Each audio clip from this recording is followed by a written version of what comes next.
नमस्कार दोस्तों, आपका स्वागत है। आज की हमारी कहानी है नैना की उड़ान। इस कहानी को लिखते समय मेरे मन में बार बार वही दृश्य घूमते रहे हैं जहां एक पढ़ी लिखी लड़की अपनी मेहनत की कमाई डिग्री लेकर जब ससुराल आती है तो उसे तानों, तिरस्कार और घरेलू हिंसा के बीच झोंक दिया जाता है। कितनी ही नैनाएं हमारे समाज में है जो अपनी आवाज़ खो बैठती है। मैं चाहती हूँ कि इस कहानी को पढ़ने के बाद हर माँ बाप अपनी बेटी को सिर्फ पढ़ाई ही नहीं, उसकी काबिलियत को पहचानने का हौसला भी दे। हर सास, हर ननद, हर पति को ये समझ आए कि औरत की पढ़ाई उसका गहना है और उसकी उड़ान उसकी पहचान। अगर इस कहानी से एक भी लड़की को हिम्मत मिले, एक भी परिवार अपनी सोच बदले, तो समझिए मेरी ये कलम सार्थक हो गई। तो आइए शुरू करते हैं आज की कहानी। नैना का जन्म एक खाते पीते और प्रतिष्ठित परिवार में हुआ था। उसके पिताजी शहर के जाने माने कारोबारी थे और माँ एक सामाजिक कार्यकर्ता। घर में हर सुख सुविधा थी और सबसे बड़ी बात, एक ऐसा माहौल जहाँ बेटी को भी बेटे जितना ही सम्मान और अवसर मिला। बचपन से ही नैना हर चीज़ में अव्वल रही। पढ़ाई में तो उसका कोई शान ही नहीं था। स्कूल की हर परीक्षा में पहला स्थान। फिर कॉलेज में दाखिला लिया तो बीडीएस और एमडीएस दोनों में यूनिवर्सिटी टॉपर बनकर उसने अपने माता पिता का सिर गर्व से ऊंचा कर दिया। उसकी खूबसूरती भी कम न थी। बड़ी बड़ी गहरी आंखें, लंबी पलकों के पीछे छुपे हजारों सपने, माथे पर सिंदूरी बिंदी और बालों की लटें जब चेहरे पर गिरती तो जैसे पूरा आसमान उसकी मुस्कान में समा जाता। नैना के मन में डॉक्टर बनने का सपना सिर्फ इसलिए नहीं था कि लोग नाम से बुलाएं, बल्कि इसलिए कि वे औरों के जीवन में सुकून और राहत बांटना चाहती थी। अस्पताल में बिस्तर पर तड़पते मरीजों की आंखों में जो उम्मीद की चमक होती है, नैना उसे अपने हाथों से जीना चाहती थी। कॉलेज के आखिरी वर्ष में जब उसकी डिग्री पूरी हुई तो उसके घर वालों ने उसका रिश्ता एक बहुत अच्छे पढ़े लिखे और प्रतिष्ठित परिवार में तय कर दिया। लड़का भी एमडीएस था, अपना क्लिनिक चलाता था। परिवार भले ही थोड़ा पुराने ख्यालों का था, मगर पढ़ाई लिखाई की कद्र करता है। ये सोचकर नैना ने भी रिश्ते के लिए हाँ कर दी। शादी का दिन किसी परियों की कहानी जैसा था। हल्दी की खुशबू, सजी हुई मेहंदी और कानों में गूंजती शहनाइयों के बीच नैना ने अपने मन में अनगिनत सपनों को सहेज लिया था।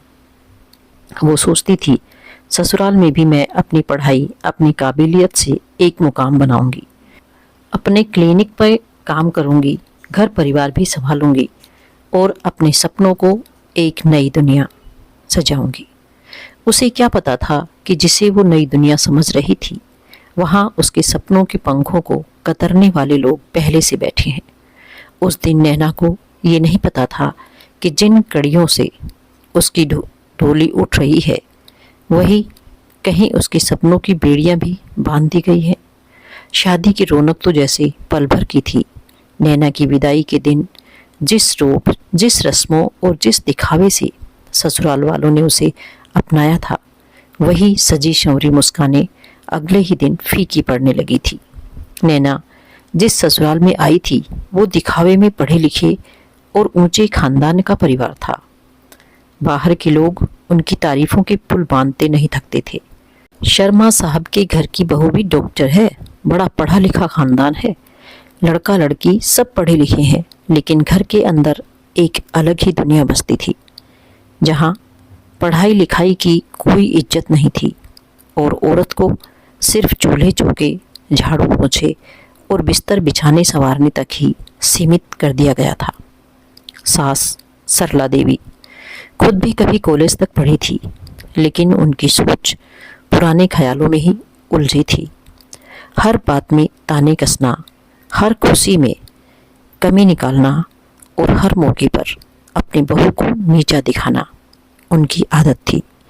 शादी के बाद दूसरे दिन ही सुबह चाय पर बोल पड़ी, अरे नैना बिटिया, तेरे मायके वाले तो बड़े पैसे वाले थे, फिर तेरे पिता ने यही गाड़ी दी, और सोफ़ा भी एकदम पुराने डिजाइन का है, और वो बारात का खाना, भला ऐसा कौन परोसता है दावत में? हमारा तो एक ही बेटा था, हमें लगा था तुम्हारे पिताजी हमारा बहुत मान सम्मान करेंगे। चल खैर, हम तो ऊंचे खानदान वाले हैं, हमें कौन सी कमी है। कुछ अच्छा देती तो उन्हीं की इज्जत बढ़नी थी। नैना की दो नंदे थी, बड़ी रश्मि जो शहर के एक कॉलेज में लेक्चरर थी, और छोटी सोनाली जो बैंक में अधिकारी थी। दोनों अपने आप में घमंडी और खुद को दुनिया की सबसे बड़ी ज्ञानी समझती थी। जब भी घर आती, नैना पर तंज कसना, उसकी पढ़ाई का मजाक उड़ाना और किसी न किसी काम में झोंक देना उनका शौक था। रश्मि अक्सर कहती, अरे भाभी, ये डिग्री शिग्री सब किताबों तक ही ठीक है, असल जिंदगी तो घर संभालने में होती है। देखो ना, हमारे माँ पापा को, पूरे खानदान को हमने संभाला है। पढ़ लिख कर भी जब बर्तन मांजने पड़े तो पढ़ाई का क्या मतलब। सोनाली भी पीछे नहीं रहती, भाभी, पढ़ाई लिखाई तो ठीक है, लेकिन घर के कामकाज भी सीख लेने चाहिए। आखिर काम वाली बाइयों के भी बड़े नखरे होते हैं। धीरे धीरे नैना के लिए ससुराल की हर दीवार ताने, तिरस्कार और ईर्ष्या की आवाज़ों से भरने लगी थी। जहाँ वो अपने सपनों की उड़ान के लिए आई थी, वहाँ उसे बिस्तर बदलने, टॉयलेट साफ करने और सास ससुर की दवाइयों तक का इंतजाम करना पड़ता था। एक दिन नैना ने हिम्मत करके अपनी पढ़ाई को लेकर बात उठाई। माँ जी, मैं अपने क्लिनिक में थोड़ा समय देना चाहती हूँ। इतने सालों की पढ़ाई, अब तो सरला देवी ने हंसते हुए ताना मारा, डॉक्टरनी बन के आई है, पहले हमारा घर तो ठीक से संभाल ले। ये ससुराल है, तेरे बाबूजी का दफ्तर नहीं। तुझे क्या लगता है तू अकेली पढ़ी है? मेरी बेटियां भी एमए एमफिल हैं, काम तो उन्हीं के हाथों में है। और तू तो दहेज भी ठीक से नहीं लाई। वो गहने साड़ियाँ देख जो तेरे साथ आई थी, हफ्ते भर से अलमारी में वैसे ही पड़ी हैं। नैना के सपने धुंधले पड़ने लगे। वो कभी अपनी किताबों को देखती, कभी अपने हाथों की लकीरों को, जो हाथ कभी मरीजों की नब्ज थामकर उन्हें जीवनदान देने वाले थे, अब वही झाड़ू पोछा बर्तन और ननदों के बच्चों के लंगोट धोने में लगे थे। वो रातें जब नैना खिड़की से आसमान की तरफ देखती तो उसका मन एक ही सवाल करता, क्या सच में पढ़ाई लिखाई का कोई मोल नहीं है? क्या लड़की का जन्म सिर्फ दूसरों की सेवा करने के लिए होता है? क्या मेरा सपना सिर्फ सपना ही रह जाएगा? शादी के चंद महीनों बाद में नैना को समझ आ गया था कि इस घर की ऊंची दीवारों के पीछे बहुत नीचे सोच वाले लोग बसते हैं। शादी को कुछ ही महीने हुए थे, लेकिन नैना की आंखों की चमक अब धुंधली पड़ने लगी थी। जहाँ कभी उसके होठों पर खिलखिलाती हंसी रहती थी, अब वहाँ बस एक मजबूर सी मुस्कान ठहरी रहती। पति अमित पढ़ा लिखा और शरीफ लड़का था। नैना ने जब उससे शादी के पहले दिन ही क्लिनिक और अपने सपनों की बातें की थी, तब उसने मुस्कुराकर कहा था, हाँ हाँ नैना, क्यों नहीं, तुम जैसा चाहो वैसा करना, मैं तुम्हारा साथ दूंगा। मगर शादी के बाद वो वही लड़का नहीं रहा। माँ और बहनों के सामने उसकी जबान बंद हो जाती। नैना को जब जब सास ताना देती या ननदें उल्हाना मारती तो वो सिर्फ चुपचाप देखता, कभी अपनी जगह से उठकर भी नहीं आता। कभी हिम्मत करके नैना ने कहा भी, अमित, कम से कम तुम तो कुछ बोलो। देखो, मैं दिन रात खट रही हूँ, मेरी पढ़ाई, मेरा सपना सब बर्बाद हो गया। तो वो बस इतना ही कह पाता, नैना, माँ की आदत है, तुम दिल पे मत लिया करो, मैं भी कुछ नहीं कर सकता। ससुर हरिशंकर जी बीमारी और उम्र के चलते अब लाचार हो चुके थे, और रही सही कसर सरला देवी ने पूरी कर दी थी। वो हर बात में नैना को जिम्मेदार ठहराती। दवा का टाइम भूल गई बिस्तर की चादर में शिकन क्यों है, आज खाने में नमक ज़्यादा है। दोनों ननदें जिनका काम सिर्फ हफ्ते में 2-3 बार आना और अपना अपना काम निकलवाना था, कभी बच्चों को नैना के हवाले कर जाती, कभी अपने कपड़े धुलवाने को दी जाती और ऊपर से ताने, भाभी जब बच्चे होंगे तब पता चलेगा कैसे पालना होता है, अभी तो मौका है, सीख लो। अकेले पढ़ाई से क्या होता है, घर तो संभालना ही पड़ता है। नैना का एमडीएस, उसकी पढ़ाई, उसकी मेहनत सब जैसे मिट्टी में मिल गई थी। किताबें अलमारी में बंद पड़ी थी, फाइलें धूल फांक रही थी और वो खुद एक गृहस्थी की जंजीरों में बंधी हुई थी। जहाँ कभी वो दिन रात मरीजों के बीच रहती थी, अब वहाँ बर्तनों की खनक, सास के तानों और नंदों के हुक्मों की गूंज थी। कुछ सालों में नैना के 2 बच्चे हुए, एक प्यारा सा बेटा और एक बेटी। बच्चों की परवरिश का सारा जिम्मा नैना के कंधों पर। न सास ने साथ दिया, न पति ने वक्त निकाला। हर काम खुद। बच्चों की रात में तबीयत खराब हो तो भी स्कूल छोड़ना हो या डॉक्टर को दिखाना हो, नैना अकेले भागती रहती। कभी कभी वो अपनी बच्ची के सर पर हाथ फेरती हुई सोचती, काश तेरी माँ ने कभी सपने देखे ही ना होते, शायद तब इतनी तड़प ना होती। धीरे धीरे नैना का मन खुद से दूर होता गया। आईने में अपना चेहरा देखना छोड़ दिया था। सिर पर दुपट्टा, चेहरे पर थकान और आंखों में बसी अधूरी नींद। कभी किताबों को हाथ में लेकर बस इतना ही सोचती, अब किसके लिए, अब कौन देखेगा मेरी डिग्री को, अब कौन पूछेगा कि मैं डॉक्टर थी। सपनों का वो दरिया जो कभी उसकी आंखों में लहराता था, अब सूख चुका था। दिन रात की खटपट, तिरस्कार और थकान ने नैना को जिंदा होते हुए भी एक खाली खोल बना दिया था। हर रात खिड़की के पास बैठकर आसमान की ओर देखती और टिमटिमाते तारों से पूछती, कब तक है नैना, कब तक यूं ही घुटती रहेगी। और नैना का दिल बस एक जवाब देता, पता नहीं, शायद कभी नहीं। कई बरस बीत चुके थे। जिंदगी जैसे एक बंद कमरे में ठहरी पड़ी थी। नैना की आंखों में अब न सपने बचे थे, न कोई उम्मीद। बस एक मशीन की तरह सुबह उठना, घर के काम, बच्चों की देखभाल और हर वक्त सास ननद के ताने सुनते हुए दिन को काटना, यही उसकी दिनचर्या बन चुकी थी। मायके से भी अब दूरी बन गई थी। पहले तो ससुराल के नियम रिवाजों में फंसकर, फिर वक्त की मार और फिर नैना की खुद की उदासी ने उसे अपनों से भी काट दिया था। मगर कहते हैं ना, कभी कभी रिश्ते भले खामोश हों पर उनकी डोर नहीं टूटती। एक दिन अचानक नैना के बड़े भाई अभिषेक और भाभी संगीता घर आए। बहन को यूं देखा तो जैसे दोनों के सीने में कुछ चुभ गया।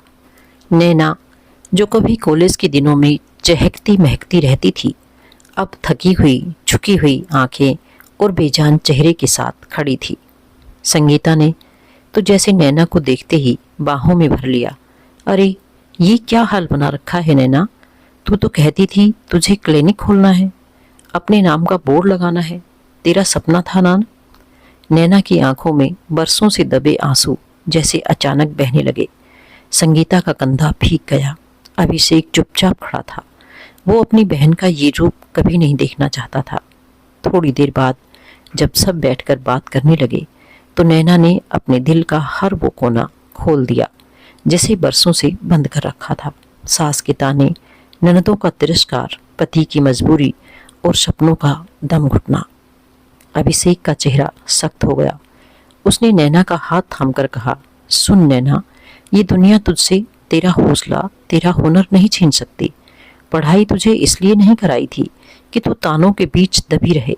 तू पढ़ी लिखी है, तेरे पास हुनर है।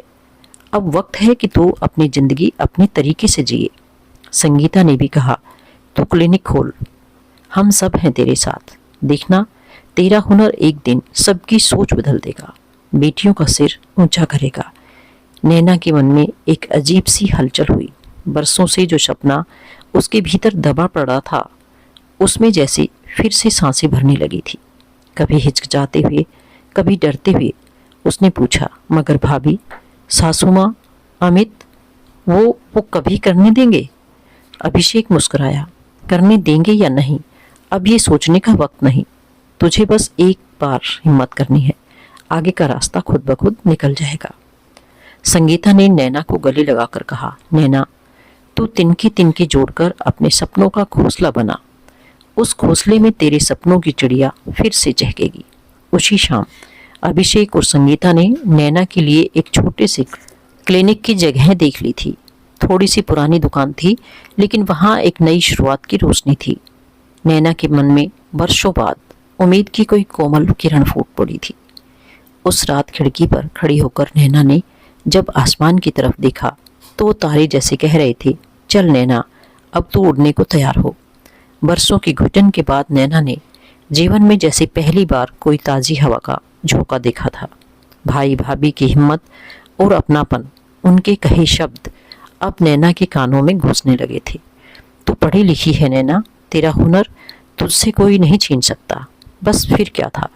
अभिषेक ने नैना के लिए मोहल्ले के ही एक छोटे से पुराने मकान के नीचे खाली पड़े कमरे को किराए पर ले लिया। 4 दीवारें, एक खिड़की और पुराना सा दरवाजा, लेकिन नैना के लिए वो जगह एक मंदिर से कम नहीं थी। वहीं उसने अपने क्लिनिक का छोटा सा बोर्ड लगवाया, doctor Naina Sharma, BDS MDS। Clinic की पहली सुबह जब नैना तैयार हुई तो अपने MDS वाला बैज की साड़ी के किनारे पर बड़े गारों से टांक लिया। आईने में खुद को देखना बरसों बाद फिर अच्छा लगने लगा था। हल्की सी लिपस्टिक माथे पर, वही सिंदूरी बिंदी और आंखों में अब बुझी नहीं एक नई चमक थी। लेकिन ससुराल में ये सब किसी को रास नहीं आ रहा था। सरला देवी ने ताना मारा, अरे डॉक्टर ने बन के चल दी, कौन आएगा इसके पास? और ये तो देखो, अब अपना क्लिनिक खोला है। शौक ही था तो पति के साथ कभी कभी बैठ जाती उसके क्लिनिक पर। बड़ी ननद रश्मि बोली, भाभी, दिन में जब मरीज ना आए तो बर्तन मांजने जरूर आ जाना। छोटी ननद सोनाली भी हंस पड़ी, सुनो, पहले घर संभाल लो। आजकल हर दूसरा आदमी BDS करके बैठा है, पर क्लिनिक चलाने के लिए हिम्मत चाहिए, नॉलेज चाहिए। क्लिनिक चलाना इतना आसान काम नहीं है। नैना ने पहली बार बिना कोई जवाब दिए सिर ऊंचा करके सिर्फ मुस्कुरा दिया। उसके मन ने कहा, आज नहीं मगर एक दिन यही लोग कहेंगे हमारी बहू नैना मिसाल है। शुरुआत में कोई नहीं आया। पहले दिन क्लिनिक की खिड़की से बाहर झांक झांक कर नैना ने देखा खाली कुर्सियां, दीवार पर लटकी घड़ी और हौसले को कस कर थामे वो खुद। मगर हिम्मत हारना नैना ने सीखा ही नहीं था। दूसरे दिन एक छोटा सा बच्चा टूटी हुई दांत लेकर आया। नैना ने प्यार से बैठाया, इलाज किया, पैसे नहीं लिए। तीसरे दिन एक बुजुर्ग महिला आई जिसको पहले नैना ने कॉलेज में इंटर्नशिप के दौरान दवा दी थी। बेटा, तू वही नैना है ना, डॉक्टर बन गई? उसके हाथ थामकर नैना की आंखों में फिर पानी आ गया। बस वहीं से धीरे धीरे उसका काम चल पड़ा। पुराने कॉलेज फ्रेंड्स को नैना ने सोशल मीडिया पर मैसेज किया, एक इंस्टाग्राम पेज बनाया, फेसबुक पर doctor Naina Sharma dental clinic के नाम से पेज शुरू किया। एक दोस्त ने उसकी प्रोफेशनल तस्वीरें खींची, एक ने डिज़ाइन बनाकर पोस्टर और ब्रोशर छपवा दिए। धीरे धीरे मोहल्ले के लोग भी आने लगे। बच्चों के दांत निकलवाने हों, बूढ़े की दांत की सफाई या दांत दर्द, सब नैना के पास पहुंचने लगे। कुछ ही महीनों में उसका नाम मोहल्ले से आगे आसपास के इलाकों में भी होने लगा। अखबार के लोकल पेज में उसकी एक तस्वीर छपी, डॉक्टर नैना शर्मा मिसाल बनी। अब वही सास ननद जो ताने देती थी, अब अपने रिश्तेदारों को छुप छुप कर नैना के पास भेजने लगी। बड़ी ननद रश्मि एक दिन बच्चों को लेकर आई, भाभी जरा इनके दांत भी देख लेना, बड़ी परेशानी दे रहे हैं। वैसे तुमने तो अच्छा कर लिया। नैना बस मुस्कुराई। उसकी मुस्कान में अब वो पुरानी बेबसी नहीं, बल्कि अपना वजूद पाने का सुकून था। उस रात नैना खिड़की पर बैठी थी और आसमान के तारे मानो अब झिलमिलाकर कह रहे थे, देख नैना, तिनका तिनका जोड़कर फिर आसमान बना लिया तूने। कुछ साल पहले तक जिस मोहल्ले की गलियों में नैना का नाम सिर्फ तानों और हिकारत से लिया जाता था, आज वही लोग उसके क्लिनिक की कामयाबी के किस्से सुनाने लगे थे। क्लिनिक अब वही छोटा कमरा नहीं रहा था। अब वहाँ नया फर्नीचर, चमचमाती मशीनें और बड़े बड़े पोस्टर लगे थे। बाहर एक नया sign board, doctor Naina Sharma, BDS MDS dental and oral care. Social media पर नैना का पेज अब हजारों फॉलोअर्स तक पहुंच चुका था। लोग उनके पेशेंट केयर, ईमानदारी और हुनर की तारीफ करते। कई ऑनलाइन प्लेटफॉर्म्स ने उसे बेस्ट फीमेल डेंटल प्रैक्टिशनर का अवार्ड भी दिया।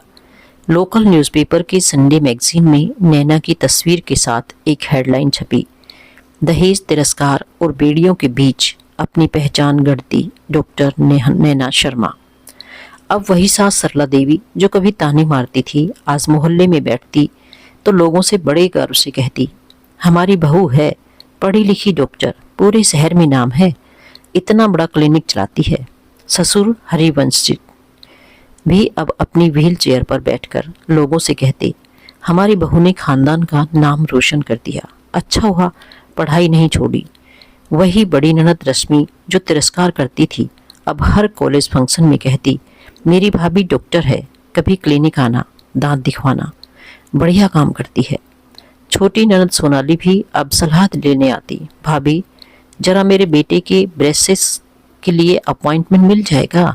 सबका व्यवहार बदल गया था। जो ताने कभी नैना की आंखों में आंसू भर देते थे, आज वही जबान तारीफ करती थी। अमित जो अब तक माँ बहनों के आगे दब्बू था, अब लोगों के सामने बड़ी शान से कहता, मेरी पत्नी डॉक्टर है, शहर में नाम है उसका, हम दोनों मिलकर नया क्लिनिक खोलने की सोच रहे हैं। नैना की जिंदगी ने वो मोड़ ले लिया था जहां उसकी काबिलियत ने हर बंद दरवाजा खोल दिया था। वो अब सिर्फ डॉक्टर नहीं, एक मिसाल बन गई थी। जिस समाज में बहुएं चूल्हा चौका संभालने तक सीमित थी, वहीं नैना ने अपने हुनर से यह साबित कर दिया कि पढ़ाई लिखाई सिर्फ डिग्री के लिए नहीं, आत्मसम्मान और जिंदगी को अपने तरीके से जीने के लिए होती है। अब सास ननद की नज़रें नीची और नैना की मुस्कान ऊंची हो गई थी। उस रात खिड़की के बाहर पूरा आसमान तारे से भर गया था। नैना आसमान की ओर देखकर बुदबुदाई, मैं हार जाती अगर मैं रुक जाती, और अब देखूं यही लोग मेरे साथ खड़े हैं मेरी कामयाबी की कहानी सुनाने। एक औरत, एक बहू, एक बेटी, एक माँ और एक डॉक्टर, सब रूपों में सफल। समय करवट बदल चुका था। कभी जिस नैना की ससुराल की दीवारों में कैद कर दिया गया था, वही अब उन दीवारों को गिराकर नई इबारत खड़ी कर रही थी। उसने अपने पुराने क्लिनिक को बढ़ाकर एक multi chamber dental care centre में बदल दिया। शहर के बीचों बीच चमचमाता साइन बोर्ड, नैना डेंटल वर्ल्ड। उद्घाटन के दिन पूरा शहर उमड़ा था। लोकल विधायक, प्रेस, पुराने कॉलेज के दोस्त, मोहल्ले वाले और वो लोग भी जिनकी आंखों में कभी नैना के लिए तिरस्कार झलकता था, आज गर्व और अपनापन लिए खड़े थे। क्लिनिक के एक बोर्ड पर लिखा था, यह क्लिनिक हर उस बेटी, बहू और औरत को समर्पित है जो हालात के बंधनों को तोड़कर अपने सपनों को सच करने का हौसला रखती है।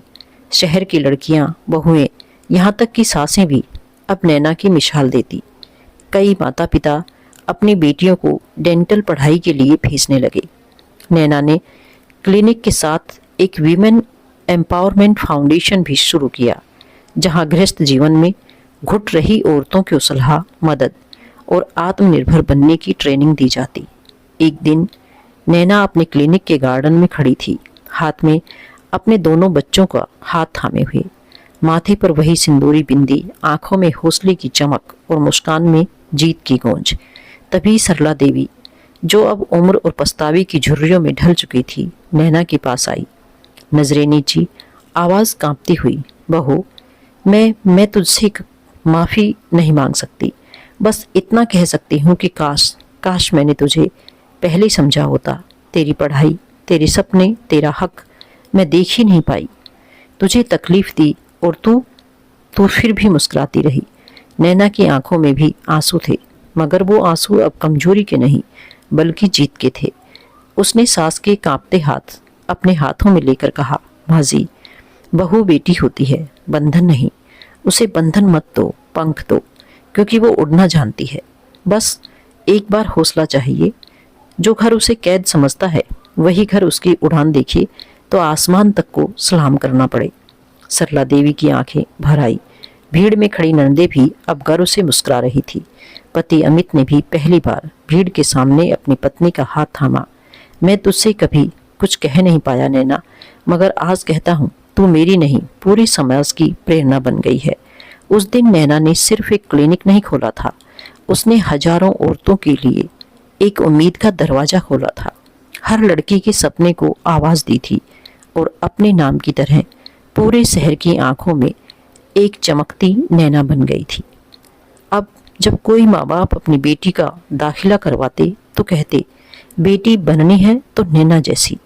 औरत की आवाज, उसका हक, उसकी काबिलियत सब फिर से जिंदा हो चुकी थी, एक नई मिसाल बनकर। तो दोस्तों, आपको हमारी आज की कहानी कैसी लगी, कमेंट करके जरूर बताएं। और यदि आप मेरे चैनल पर नए हैं तो इसे सब्सक्राइब करके बेल आइकॉन को जरूर दबाएं, ताकि आने वाली वीडियो का नोटिफिकेशन आप तक पहुंचता रहे। धन्यवाद।